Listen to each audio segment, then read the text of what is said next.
Hello, everyone. Welcome back to another episode. Today, we are really excited to have Dr. Marc Halpern on the show today. And he's actually been on before, and it's an incredible episode. So if you haven't listened to it already, you should definitely go back and listen to that. But today, we're going to dive into more around his journey in starting Ayurvedic school at California College of Ayurveda. So we're super excited to have you on today. Well, thank you so much for inviting me and inviting me into your community as well. It's a true honor and joy to be here. Thank you. Yeah, of course. And we'd love to start with just your inspiration for starting a school for Ayurveda, especially in a time like I think Angelica and I still feel like so many people are new to it. And I can't imagine, in the time not recently, decades ago, where it was definitely new. So can you tell us a little bit more about like what was the spark for that?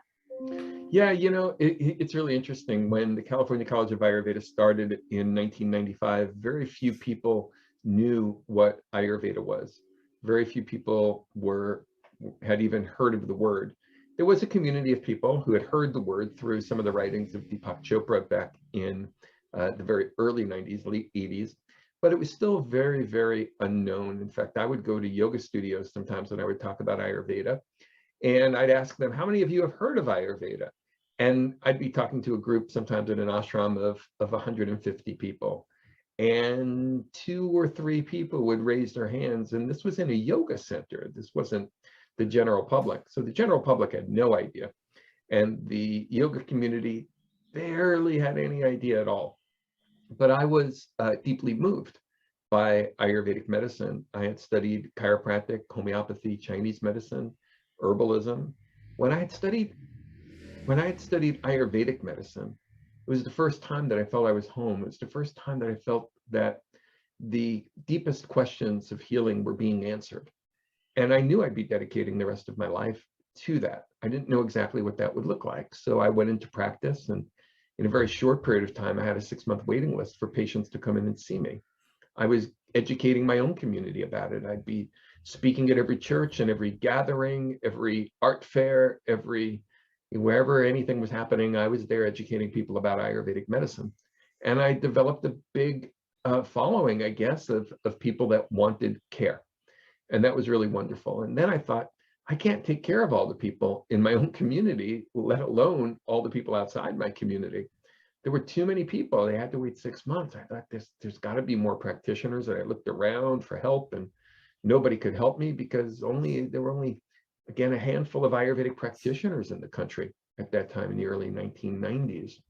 One day I was sitting in meditation, and when I was sitting in meditation, I had a vision. The vision was to begin a school and to begin a profession and try to serve in the way that would transform the lives, the mind, the body, the consciousness of the people, not just in my own community, but in all communities. So I really, it was a process of surrender to that. I prayed so many times in my life for a path to follow, that if I would look up to God and I would say, God, if you show me a path and give me the courage, I'll completely surrender and I'll serve.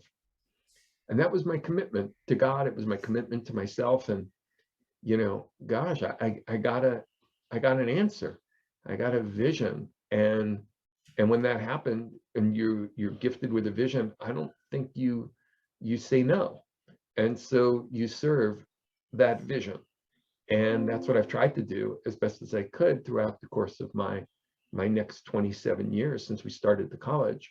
And today where we are is really the end result of getting out of the way more than it is trying to make it happen. Yeah, that's incredible. And I love that so many people were interested when you first started speaking about it, and eventually led to the point where I think kind of everyone has this moment with Ayurveda if they're studying it and practicing it, where it's like, oh my gosh, this has changed my life so much. I want to share it with other people. Like, why does no one know this?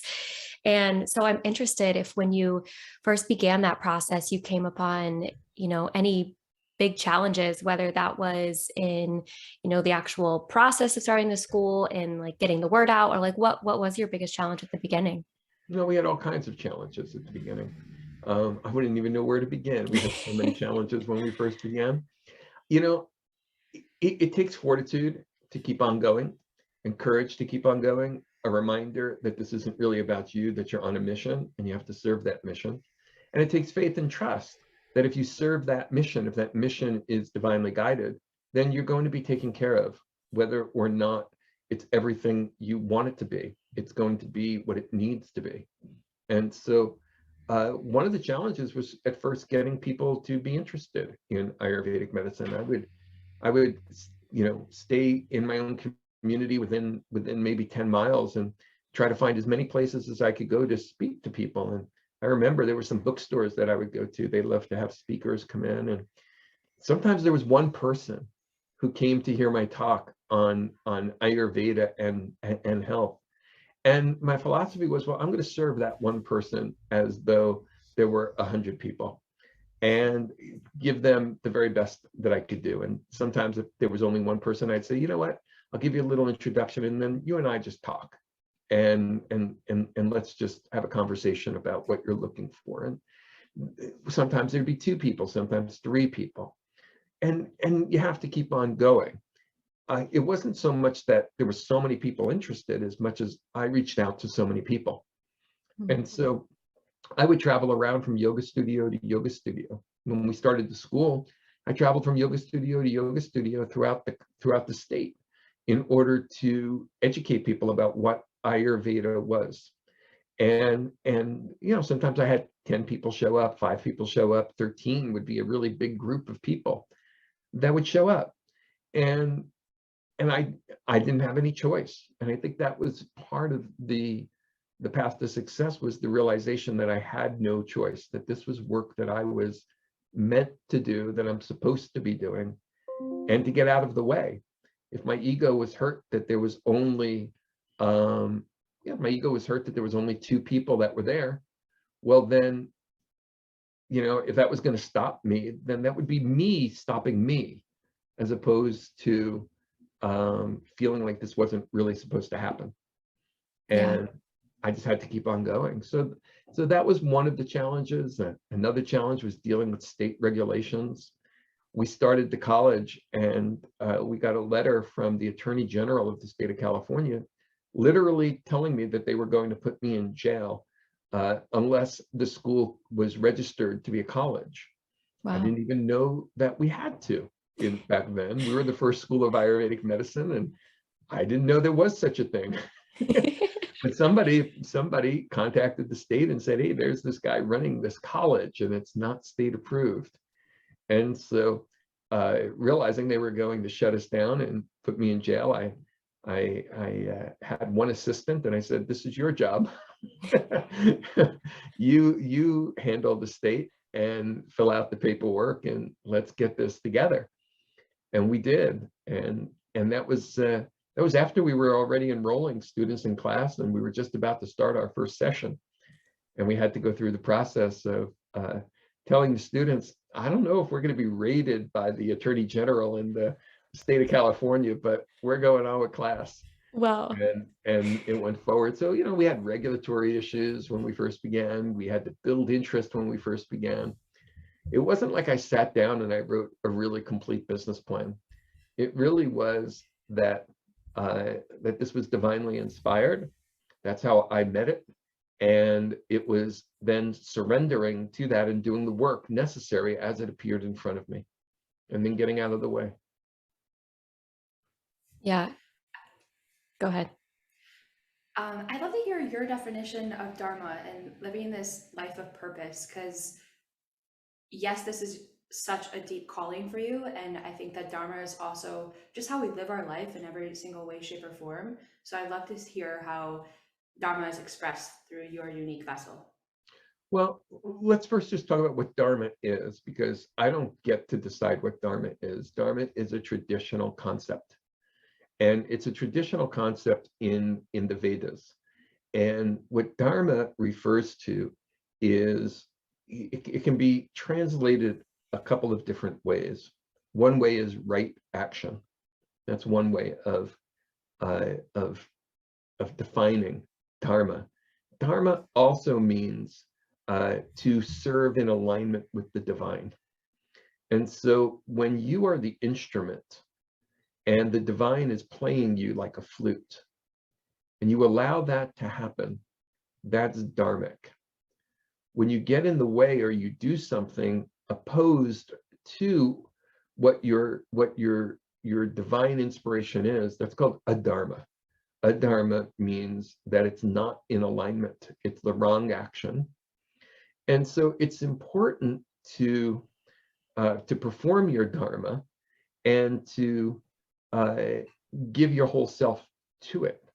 And by your whole self, it means not let your head get in the way, because you don't really learn your dharma in your head, you learn it in your heart.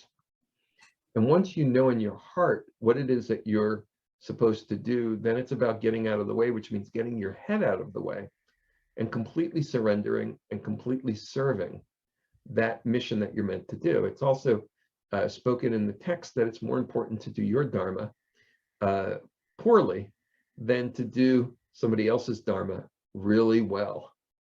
Okay, because you're never going to really be satisfied.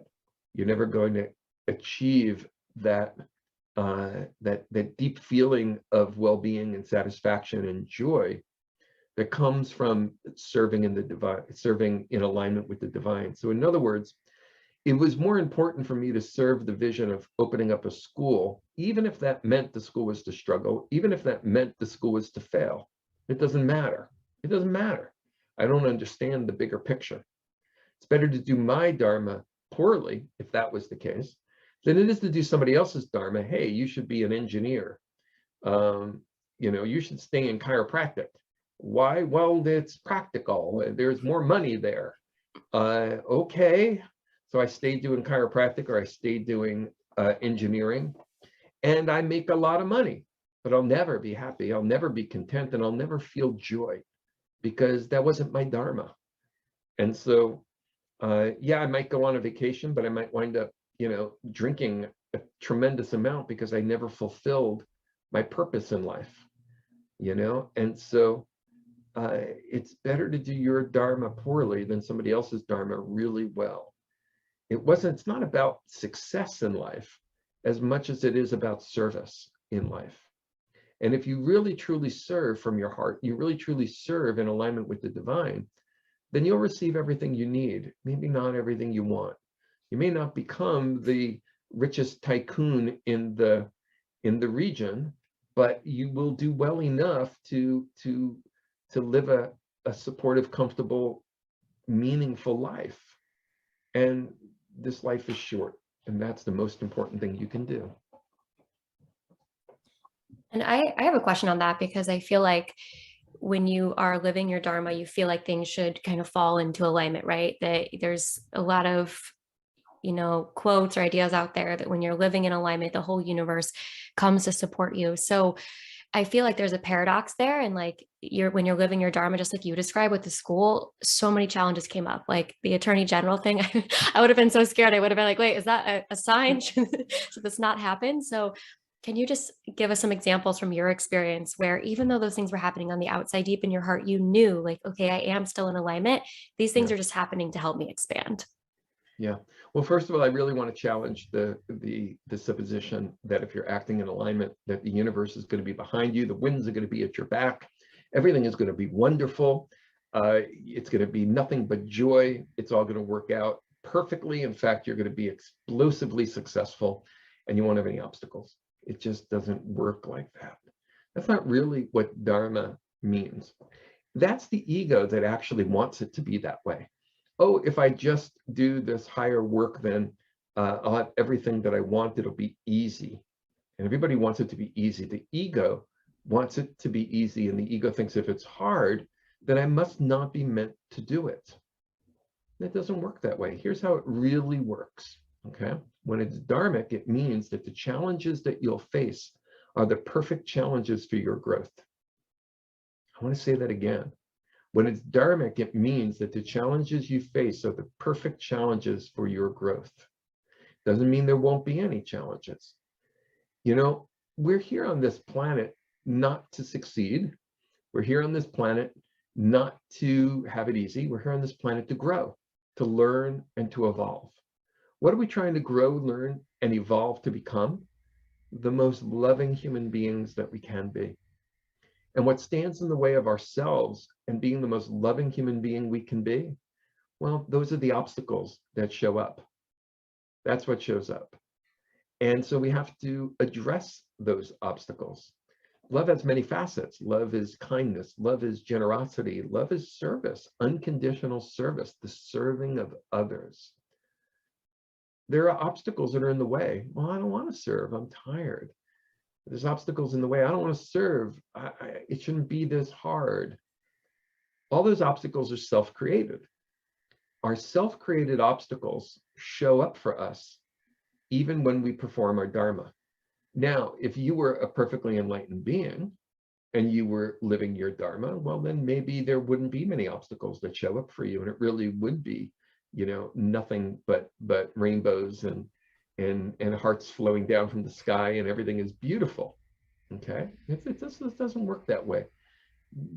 We live in a world where there is duality, and where there's duality, there is going to be success and failure, struggle and ease. There's going to be moments of highs and moments of lows, and this is the world that we live in. In yoga and in Ayurveda, we strive to transcend the world of duality. We do. But when we transcend the world of duality, it doesn't mean that everything is always perfect, because that's still part of the duality. What it means is we find this middle road where ease is defined as everything is okay. Everything is as it should be. Everything is manageable. It doesn't mean that we're on a high all the time. And because if you are, then there's going to be lows that follow. So we want that middle path in yoga and in Ayurveda. And so, I start off with the idea really that it's not meant to be easy. You were selected. You were selected by God to do the work that you do. And God has entrusted you with this work because you're prepared. You're prepared because you're ready to face yourself.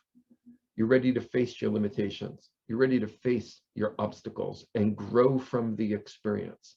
That is dharmic work in the world. That's dharmic work in the world. It's only the ego that thinks it's going to, well, if it was meant to be, it wouldn't be so hard. Goodness, if I lived according to that, I'd have given up 100 times over the last 27 years, which is about once every few months. Because once every few months I look up and I go, really, is it supposed to be this hard? Another one of my obstacles, another one of my challenges. But yeah, that's the way it is. It's better to do your Dharma poorly than somebody else's Dharma really, really well.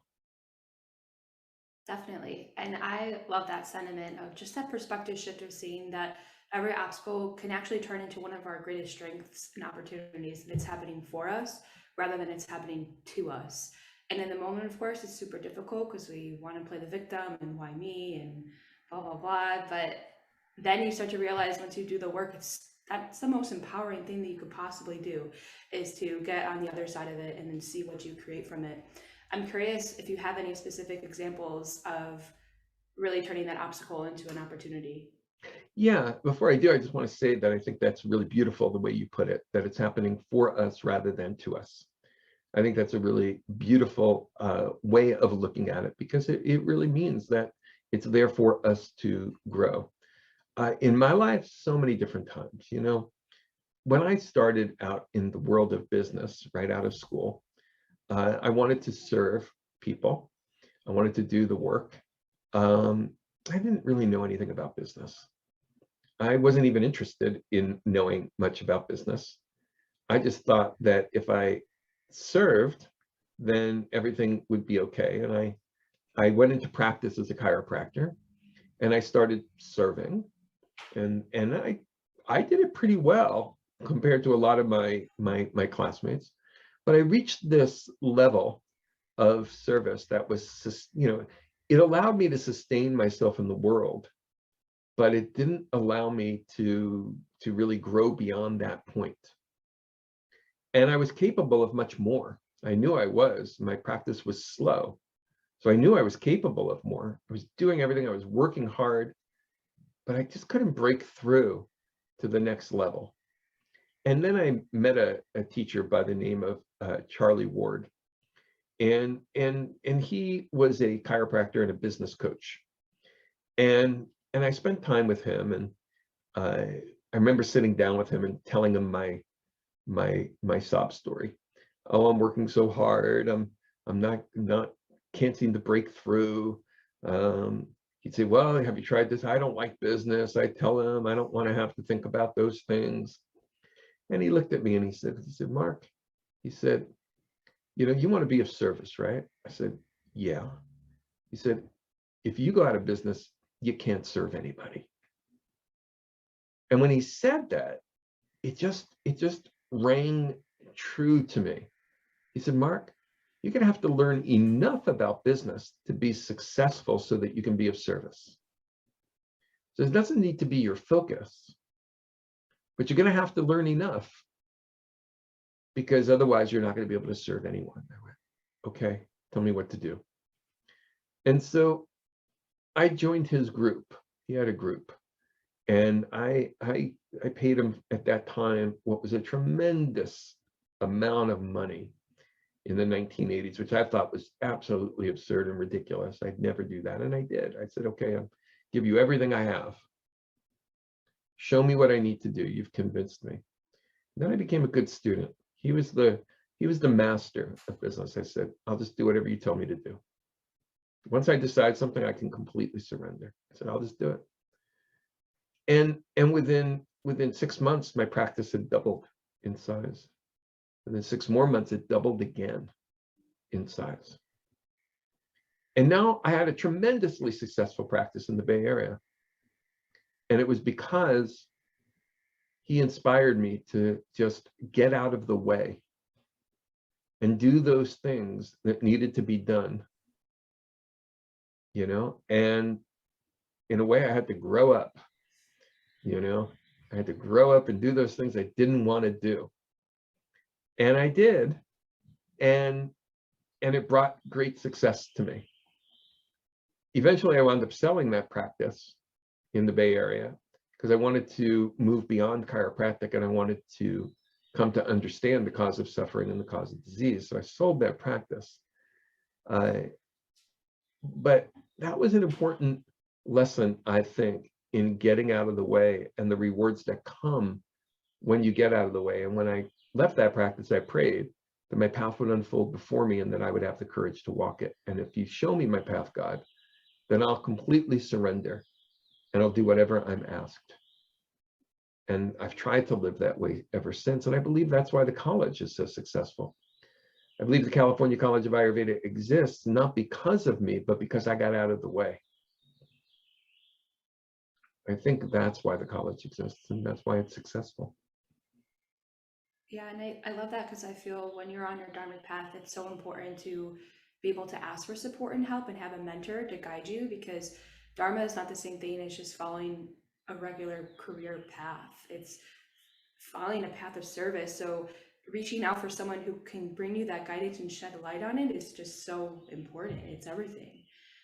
I'm curious if we've been dabbling in our Vedic astrology chart and seeing how Dharma shows up there. Did you see anything reflected in your Vedic astrology chart that spoke about your Dharma and some of your gifts that validated this path for you?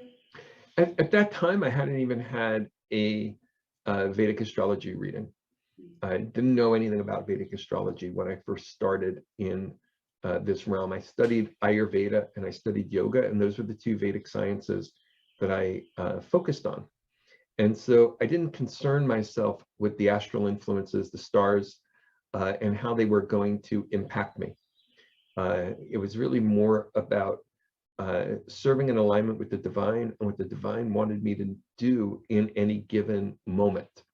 I was going to have to do that regardless of the stars and whether or not they were working with me or working against me.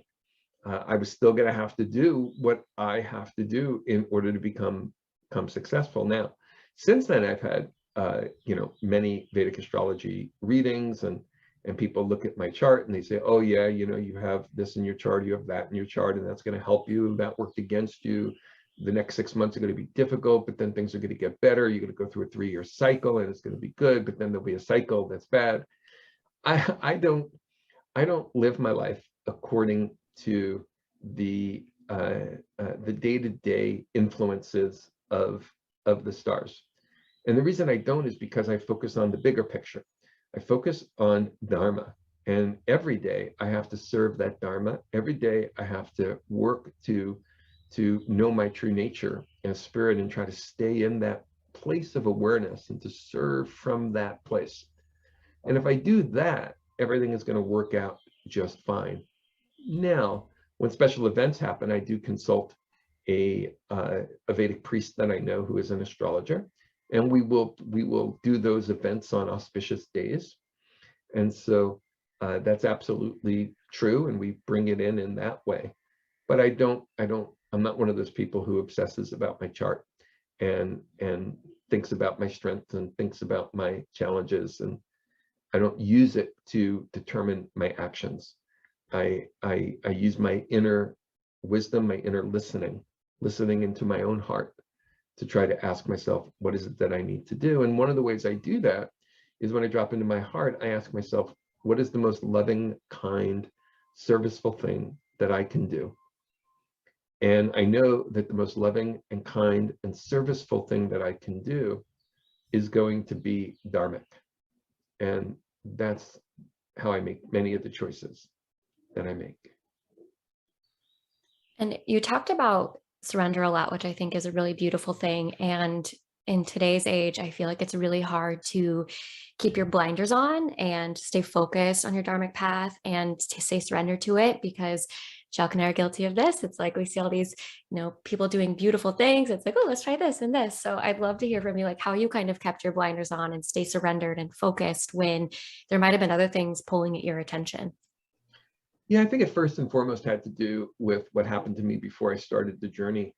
I went through a tremendous period of suffering. And I went through that period of suffering. I was crippled with a condition related to Lyme disease I suffered with it for 7 years.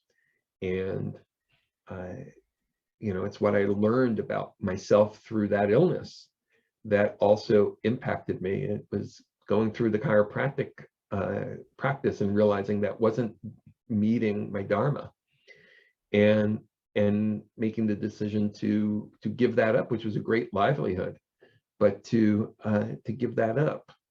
So before I started my Ayurvedic journey, I had already gone through a tremendous amount of suffering. I suffered physically, I suffered emotionally, and I got to the place where I just wanted to be shown a path. And I said, you know what? When I try to direct my life, when I try to determine what's right for me, what's going to be best for me, all I do is crash and burn. I get burnout from overworking. I get sick, all those different things. I said, there's got to be more to life than that. And I prayed to God and I said, God, you show me a path and give me the courage to walk it, and I'll do it. Now, once God gave me that path, when God speaks to you, you don't argue. It's like, wow. Okay. It's like meeting your guru, except your guru is God. It's like, you don't argue. And so it was just a matter of surrendering. So how did I stay focused? I mean, I suppose in part it's my Pitta nature that can stay focused, but it's also the fact that I'm so honored to have been given this vision and given this responsibility. This is the only thing I have to do. As long as I do that, then I'm doing my Dharma. So things come along all the time that are interesting and exciting for me to get involved in, business ventures, and that people come to me with because of my position in Ayurveda. And I say, no, thank you. That'll just be a distraction. That'll just be a distraction to what I'm supposed to do. This is what I'm supposed to do. And there's more here for me to do than I can do in this lifetime. So thank you. I'm honored, but no, thank you.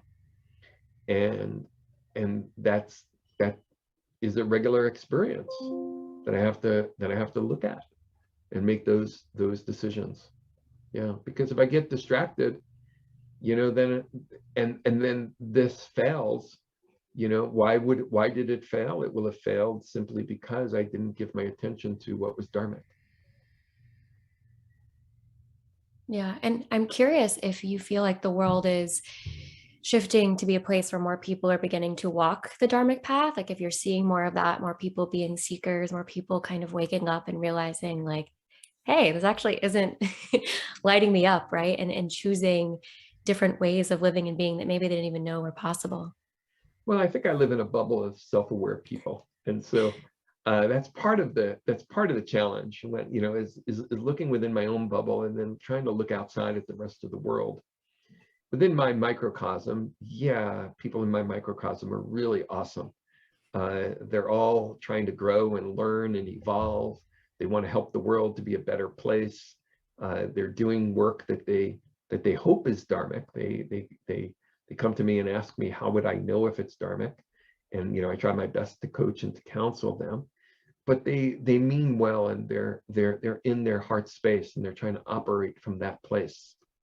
And so, yeah, that's a growing community, and I think it's wonderful. When I look at the planet as a whole, you know, I recognize that humanity hasn't changed that much in the last 1,000 years.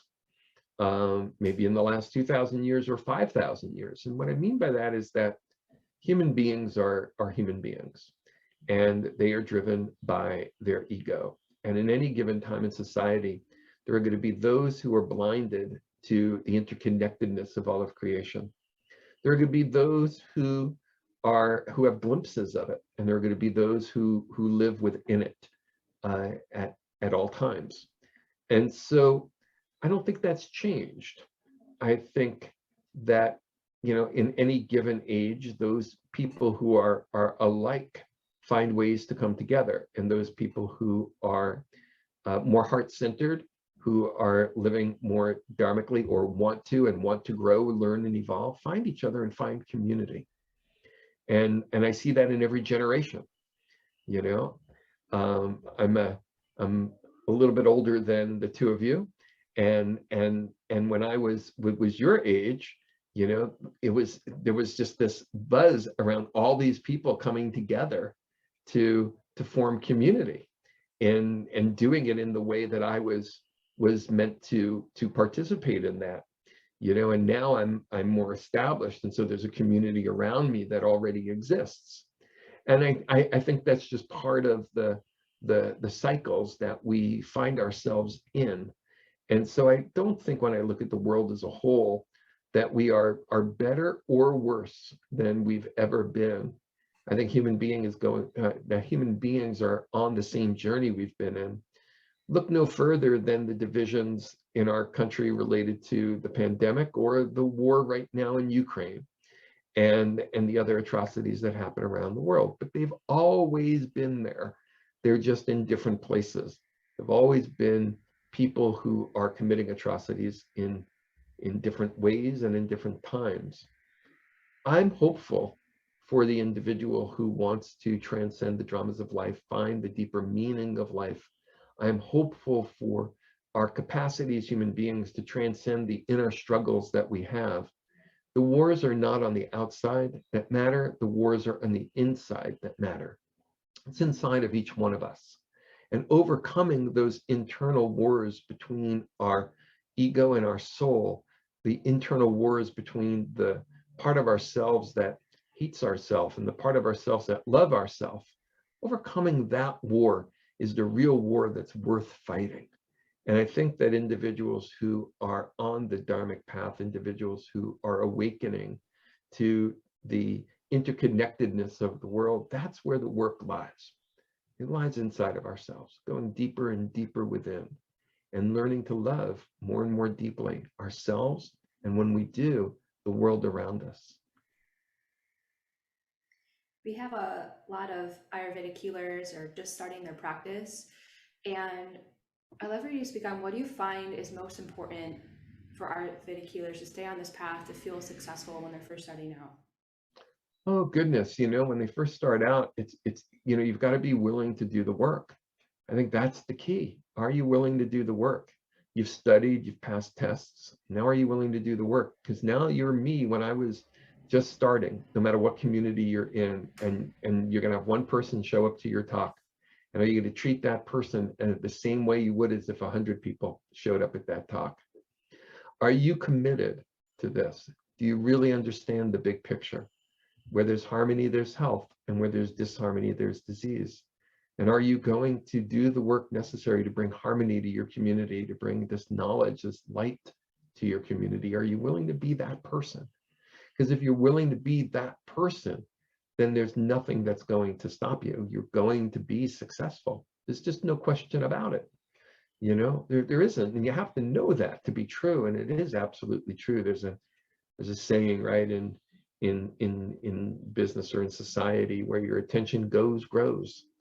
If you give your attention to your success as an Ayurvedic practitioner, well, that's what you're going to get. But if you're thinking to yourself, well, I shouldn't have to work so hard, I really want to spend time in my playful pursuits, you know, and I want to be in that play in town, and I'm going to try out, and I'm going to be doing practices, and that's what I'm going to be doing, or I'm going to be going to dance classes, or I'm going to be going to the river and hanging out at the river all day. You know, that's time that you could be spending serving. That's time that you could be spending serving your community, figuring out where your next talk is going to be, figuring out how you're going to bring this knowledge of harmony and love and life to as many people as possible. And so when you're willing to give yourself to your success, that's when you're going to become successful. You've got to be willing to offer something into the sacred fire. The sacred fire is going to transform what you put into it into your success. So what are you willing to put into the sacred fire? Are you willing to put in your time? You know, you've got to, because you've got to fuel your success with something. It's going to ask you for something. What are you going to put in the sacred fire? Are you going to put your fears in the sacred fire? Give them up. Put them in the sacred fire. Put in your obstacles. Maybe you're thinking, I don't like business. Throw it in the sacred fire. You know, maybe you're thinking money is not what I'm in this for. Throw that idea into the sacred fire. Offer it all up into the sacred fire. And then what's left is your heart. And then just serve. If you do the things successful people do, you'll be successful. And successful people are ones who are willing to make the sacrifices that are needed to fulfill their Dharma. Yeah, I love that. And I feel like it just goes back to what you were saying on getting out of your own way, because whether, let's say, you choose to not be in service that day, there's probably an underlying fear of why not. I'm fearful of only one person showing up to my talk, or whatever it could be. And it's throwing that into the fire and being able to transform that, which turns out to be your greatest opportunity. So it really is, yeah, just getting out of your way so that your dharmic light can shine through. Yeah, you know what? If only 1 out of every 10 people who come to your talk become your patient, then make sure that you give 100 talks. You know, however many it takes. Are you willing to do whatever it takes to become successful in terms of, you know, honest, ethical behaviors? But are you willing to do what it takes in terms of your time and your energy to become successful? Because it doesn't come easy. Why doesn't it come easy? Because of all those obstacles we talked about before. You know, and one of those obstacles is it shouldn't be so hard. Well, yeah, it's hard to walk uphill, you know, but if you're going to reach that summit of success, yeah, it's gonna be uphill. My teacher used to tell me the only way to coast is to go downhill, you know. So when you're coasting, everything just sort of falls apart. It takes energy and effort to sustain what you're trying to create. And that's how it's meant to be. So when it's dharmic, it's joyful to do that work.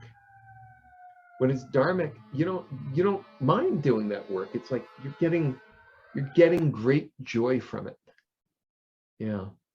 That's what's important. Now, I'm working right now on a text that's weaving together 6 classical yogic textbooks.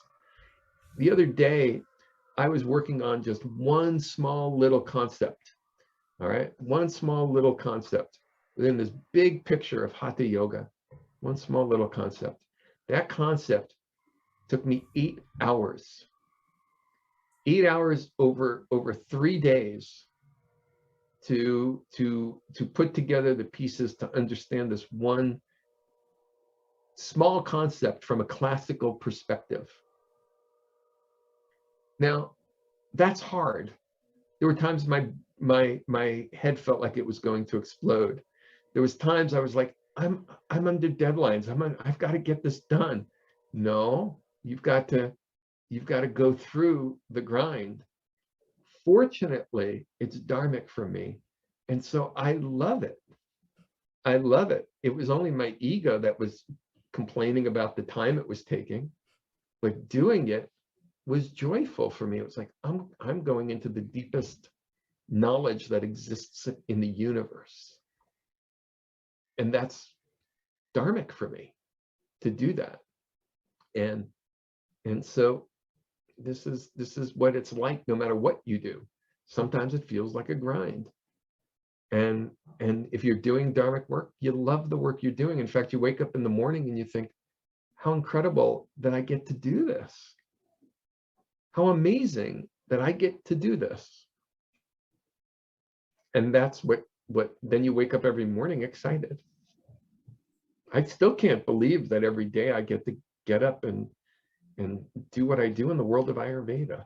I'm just like, really? Wow. Yeah, and it's interesting, the difference in burnout, because I've experienced major burnout symptoms before, and I'd have to say probably now in my life, I do just as many, if not more things, but it's energy giving rather than energy depleting. And so I think as far as, your body speaking to you in that way, if you're listening and you're doing something that still excites you, even though it's challenging or takes up a lot of time, like that's a really good way to know, like, okay, it's energy giving to me. It's dharmic. So yeah. It is, right. I like that. It's energy giving. It's not energy taking. Yeah. That's the thing about dharmic work is it flows from above down and the inside out. And so you're not really using your energy. You're using divine energy. When we get burned out, it's because our ego got in the way. It is. And we do that. We do. Humans, we do it. We got to be reminded again and again. But that's what our burnout is. It's I gave up my energy. Usually it's like the friction, the heat, the friction that occurs inside of us, as opposed to the ease that could occur inside of us when we get out of our way. Get out of our way and the ego steps out of the way, the head steps out of the way. And I love the analogy in yoga of Krishna. Krishna is playing the flute, and the flute represents your body. Krishna represents the divine breath. And so the divine breath is blowing through the body of the flute. And what comes out the other side is beautiful music. And that beautiful music is the whole universe. So when you allow your body to become the instrument, to become Krishna's flute, and you allow God to play your body like an instrument, to work through you, then what comes from you is beautiful. What comes through you is your whole world is going to be created because you got out of the way. And then it's going to be beautiful. The music that comes out is going to be beautiful in terms of your success in life, but not just your business success, your relationship success. It's the same principle. Success is success. And so it's all about getting out of the way. It's the journey that we're on. And that's why the obstacles that appear are the ones that are part of our karma. They are perfect for us. And they give us the opportunity to grow and to evolve to our full potential. Our full potential is infinite. Our full potential is to be the expression of the divine. We all have a long way to go to fully realize that. And yet that's our full potential. And so every obstacle we overcome, we become a little bit bigger because of that. Each small obstacle, we may not overcome them all in this life either. We won't, probably. But each time we overcome even one of those obstacles, we grow so much bigger. We're expressing so much more of our potential. That's really what this life is about. Yeah. And it sounds like you're speaking to that sense of satisfaction you get when you truly discover that you're a creative being. And this is very top of mind. This is like a new discovery of mine, like realizing that, we're creative in all the things that we do. So not just the things that are traditionally accepted as creative, like making music or making art, but truly anything that's an expression of ourselves. And it's kind of in the same vein of one of the questions that we wanted to ask you, which is what are your thoughts on all of the different unique paths or creative ways that you can use Ayurveda as a part of your Dharma or even just a part of your career and what you choose to do? Well, we are creative individuals, each and every one of us, and we're creating our life. Each person is doing it either consciously or unconsciously, but we're all creators. We create our finances, even sometimes through our inactions, as well as through our actions. We are creating our relationships and the state of our relationships through our actions and our inactions. We're creating our relationship to our community. We're creating everything about our life. There's nothing in our life that other than what we have created, that's it. I mean, otherwise you'd be dead. You wouldn't have eaten, because even that's an act of creating something. You're creating your body. You're creating your body. You're creating your state of health. You're also creating your state of disease through your actions and your inactions. So really, it's about waking up and taking those actions that are in alignment with the divine. Dharma is not just about, that which is going to lead to success in business. It's going to lead to success in every aspect of the creation itself. In other words, when the act of creating is dharmic, what comes from it is beautiful. That's what we seek. And there's the journey of yoga is the journey of helping each person to wake up and realize their full potential as creators, as conscious creators in the world, so that we're not just living these lives of, without meaning any sort of insult to it. When we're not awake, then we're asleep. And the word for that in yoga is often translated as ignorance. In other words, we're living in ignorance of our connectedness. We're living in ignorance of our connection to the divine. And so the process of awakening is the process of becoming a conscious creator. And Yoga Nidra is a technique that is used for conscious creation. It is a technique used for harnessing the power of the universe in order to create that which you wish to create. Unfortunately, Yoga Nidra does not mean that just because you do the practice of Yoga Nidra, that what you're creating is dharmic, because you can also create a dharma through it. It's a tool for amplifying the creative power of the universe. And you can use it to help you start a school or, a podcast or a company. You can do that.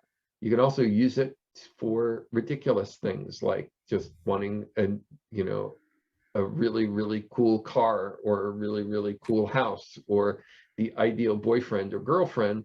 You can do it for that too. Ideal, I mean on the superficial levels, as opposed to the real ideal that you're looking for, the heart-centered deep connection that you're really, really looking for. So you can use it from a dharmic perspective, or you can use it from a dharmic perspective. But either way, we are creating the world around us. Each of us lives in our own world. We live in our own bubble. What kind of bubble are you living in? And what kind of bubble do you want to create? And you do get to choose that. You do. You can't choose the world for everyone else, but you can choose it for yourself.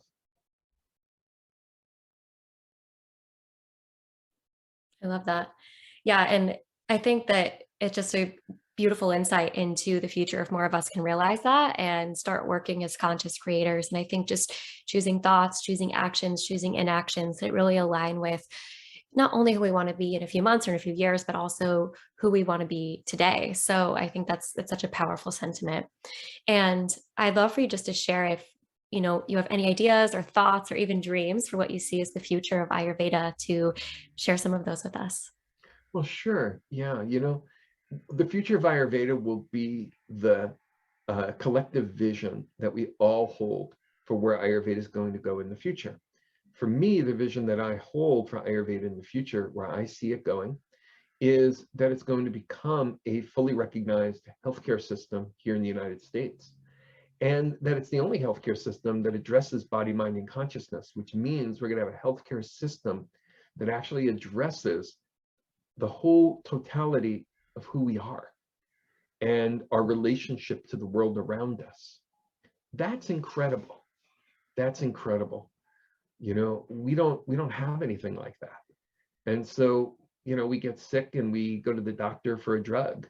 And if we're feeling sad or depressed, we go to the psychologist for maybe some talk therapy, but they don't think about what's going on in your body or your consciousness. And if you are thinking spiritually, maybe you go to a clergy person for some counsel on your existential crisis, but they don't know anything about how it's affecting your mind or your body.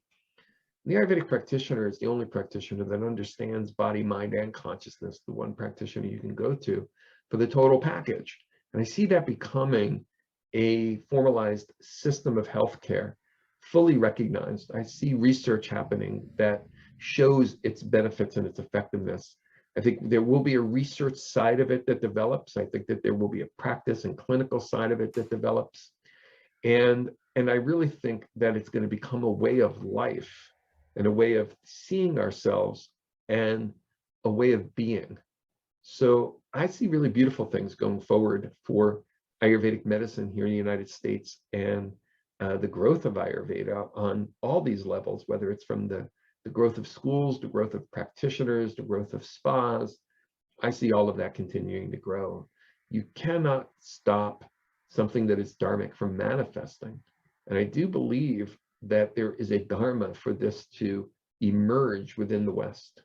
And I'm honored to play the small role that I have in helping that to happen. And I believe in the future. I do. And do you see Ayurveda kind of standing alone? So people would go to a clinic that's solely focused on Ayurveda, or do you see it being an integration of allopathic medicine as well? Well, I see both. I do see a predominance of Ayurvedic centers, Ayurvedic clinics, just like you see chiropractors and acupuncturists. I think you'll see Ayurvedic practitioners on every corner of every city of America. Eventually, it'll just become part and parcel of the options that are out there for people to pursue, and those who are awake and aware are going to want to pursue Ayurvedic medicine. So I do see that. I do also see that there are going to be individuals with the Dharma of merging Western medicine and Ayurvedic medicine together. And that'll be a beautiful Dharma. I see integrative clinics and clinics where a patient can go and their case can be heard by several practitioners at one time, or where practitioners will collaborate together in order to provide the best care. There's a lot of improvements that can be made in our healthcare system here in the United States. Each system of medicine is very, very good. I do believe that integrating them together offers the patient the greatest possibilities for their own health and well-being. Yeah, that would just be amazing, just to be able to say you go to your doctor and having the option to go to a holistic healer, an Ayurvedic healer who insurance covers it. I feel like that's such a huge hurdle that we see right now. And that, yeah, is the main thing holding people back. But once they love Ayurveda, they love the consultations, they love being seen for who they are and understanding that you're seeing them as an individual and not just medicating them with something that everyone else with that symptom is getting. And yeah, there's so much joy that can come from that. So I'm hopeful of that vision too. I think that is our future for sure. Yeah. I would love to hear if you have any current specialty programs coming up. I know you do open enrollment year round for your Ayurvedic health counselor and practitioner programs, but any specialty programs you'd like to share? Well, all of our programs, whether you want to be an Ayurvedic yoga practitioner, an Ayurvedic health counselor, a clinical Ayurvedic specialist, or an Ayurvedic doctor, all begin with the first course, which is called Principles of Ayurvedic Medicine. And you can enroll in Principles of Ayurvedic Medicine in a wide variety of ways. You can enroll every month in our distance learning mentorship program. You can also enroll in our weekend courses that happen twice per year. They start spring and fall. And our full-time program that also starts twice per year in the spring and fall. And so students can go through any of these formats. Our programs are live in the classroom, they're broadcast over the internet, and they're also offered in the mentorship format. In addition to that, we have special programs that come up all the time. We have herbal apprenticeship programs here at the college. One of those is starting in a couple of weeks, which is really exciting because our students get to work in the gardens, taking the medicine from seed all the way through to formulation. And then we also have our Ayurvedic massage and body therapy classes. Those are open enrollment to students or non-students who have a background in massage. They can come and we offer those in the spring, in the summer, in the fall, and in the winter. We have classes throughout the year in Ayurvedic massage and facials and Dharma therapy. There's so many different classes that students can participate in going on all the time. And I certainly would welcome people to come to the school. We have a beautiful campus with herb gardens, meditation gardens, an outdoor amphitheater. We have 4 classrooms. We have a clinic that you can come and see, as well as our herbal pharmacy. So please come have a tour.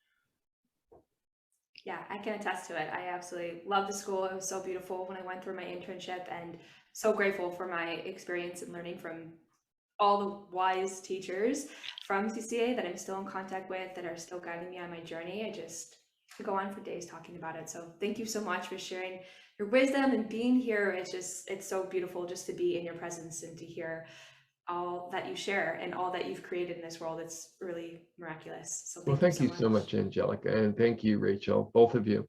And thank you for this service that you're providing to your community and building the community that you are and bringing this knowledge out to the world. It's so very, very important. And you know, I'm so proud of you, and I'm so glad that you're doing this work in the world. Keep on doing it and keep on growing, and together we can transform the consciousness of society. Namaste. Namaste. Namaste. Thank you, everyone. We will see you next week.